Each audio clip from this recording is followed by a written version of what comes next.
Hello guys, welcome back to my channel. আশা করি তোমরা ভালো আছো আর আমি খুব ভালো আছি।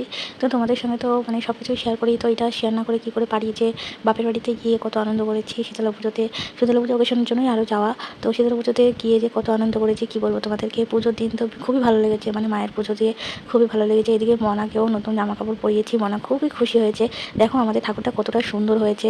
তো বাবা আগের দিন রাত্রিবেলায় তোমার ফুল টুল সব সাজিয়ে ঠাজিয়ে রেডি করে রেখেছিল মায়ের পুজোর, সব আয়োজন। এবারে বলা হয়নি তোমাদের, এবারে ঠাকুরটা আমার বাবা দিচ্ছে। আর সব পুজোর যে যাবতীয় যা আয়োজন সব আমার বাবা সব কিছু গুছিয়েছে, নিজে হাতে করে মন্দিরে দিয়ে এসছে। তো যাই হোক, মায়ের পুজোটা খুবই সুন্দর করে হয়েছে। তো দেখো কত ফুল টুল কিনেছে, কত বাজার করেছে। এদিকে মা পরের দিন সকালবেলায় সব গুছগাছ করছে, পুজোর সব আয়োজন করছে। এ দেখো সব ডালা ঠালা সব গুছাচ্ছে, মায়ের পুজোর ওখানে দিয়ে আসবে। এদিকে মনা দেখো আমাদের হেল্প করতে এসছে। আমি এদিকে মাকে হেল্প করতে আসলাম যে মা কিছু করে দেবো, তো মা তো যাই হোক পাত্তাই দিল না আমাকে কোনো, তো মা নিজে একাই 100। তো এইদিকে মনাও এসেছিলো মার হেল্প করতে এসে দেখছে যে এখানে ধূপকাঠি মোমবাতি সব রেখেছে। এখানে এখন নিয়ে আসবে, মায়ের পুজো 3 দিন আগে থেকে কুলো নিয়ে সবাই বেরোয়, তোমার বাড়িতে বাড়িতে সবাই যায়। তো যার যেটা পছন্দ মতন সবাই দেয়। তো আর এখন সবগুলো নিয়ে এখন আসবে। তো এদিকে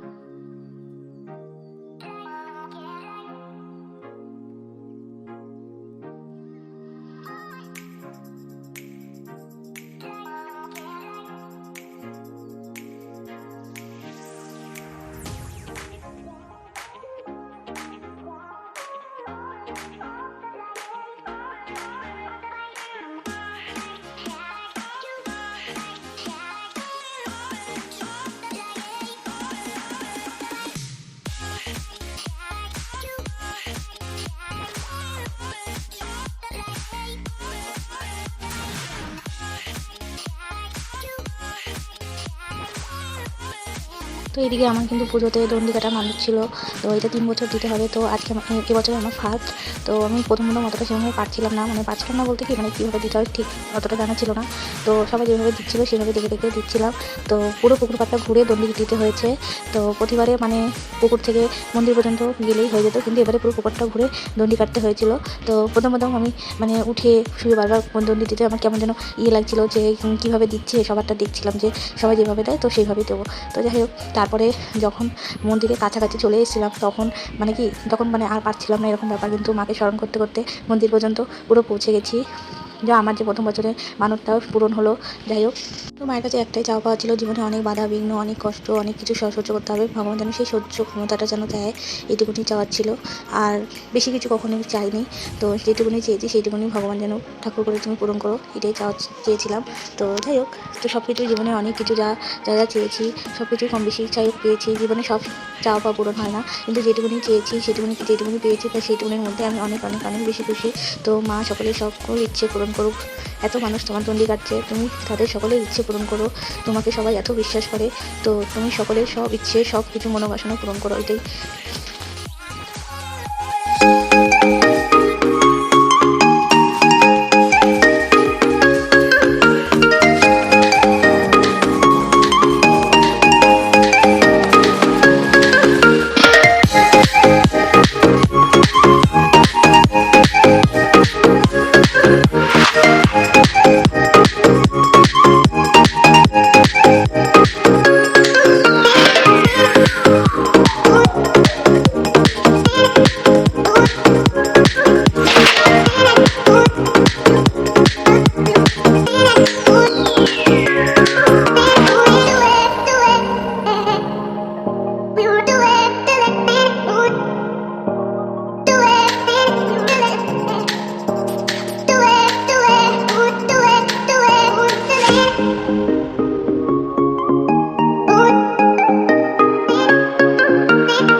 দেখতেই পাচ্ছ আমাদের এই পুজোতে কত ভিড় হয়, কত ভক্তজন আসে পুজো করতে।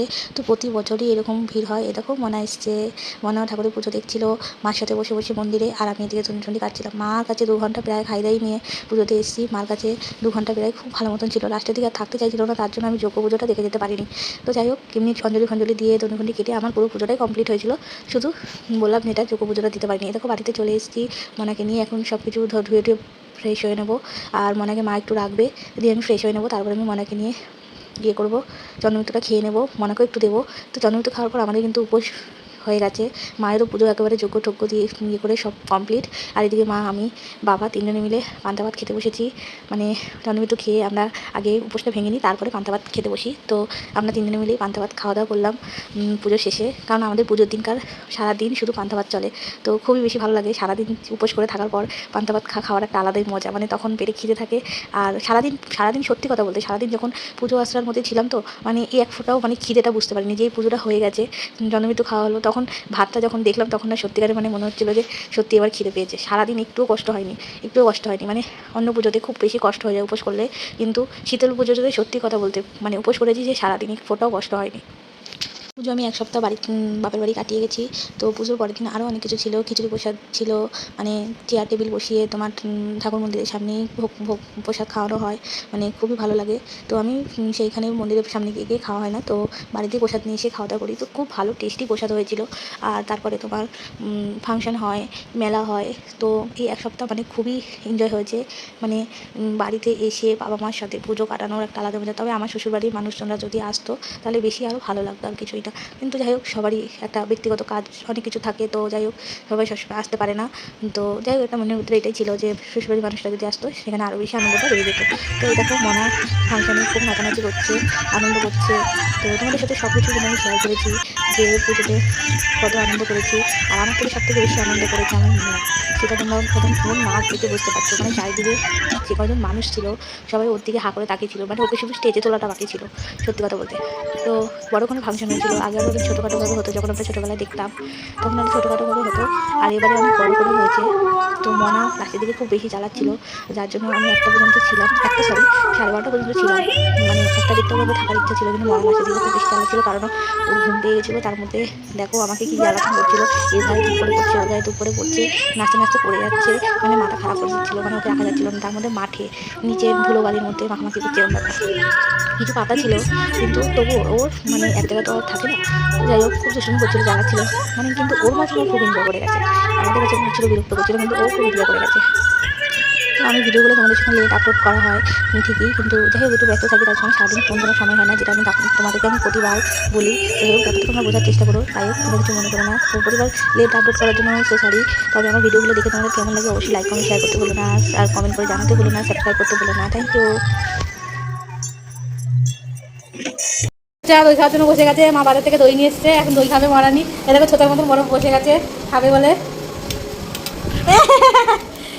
কত বড় না দাদা ঝাল ঝাল খিচুড়ি খাচ্ছে। এই যে ঝাল ঝাল খিচুড়ি খাচ্ছে দেখো।